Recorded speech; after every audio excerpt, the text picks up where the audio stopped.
আসসালামু আলাইকুম। শিক্ষা প্রতিষ্ঠান কবে খুলতে পারে জানালেন শিক্ষামন্ত্রী। চলুন বিস্তারিত জেনে নেওয়া যাক। গত বছরের ৮ মার্চ দেশে করোনা সংক্রমণ ধরা পড়ে। এরপর ১৭ মার্চ থেকে দেশের সব ধরনের শিক্ষা প্রতিষ্ঠান বন্ধ ঘোষণা করা হয়।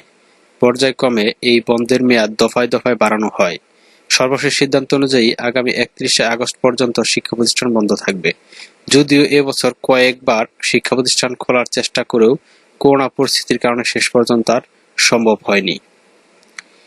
সরকার থেকে বলা হচ্ছে, করোনা প্রতিরোধে শিক্ষক ও শিক্ষার্থীদের ভ্যাকসিন দিয়ে শিক্ষা প্রতিষ্ঠান খুলে দেওয়া হবে। ইতিমধ্যে শিক্ষক ও শিক্ষার্থীদের ভ্যাকসিন দেওয়া শুরু হয়েছে।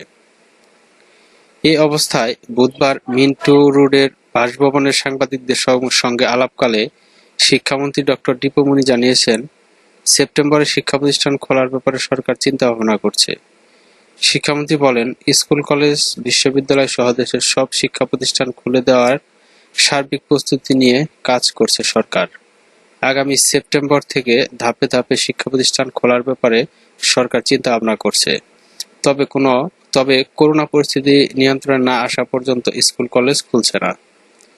এসএসসি ও এইচএসসি পরীক্ষার বিষয়ে তিনি বলেন, এখনই অটোপাসের চিন্তা নয়। করোনা পরিস্থিতি স্বাভাবিক হলে নভেম্বর বা ডিসেম্বরে এসএসসি ও এইচএসসি পরীক্ষা নেওয়া হবে।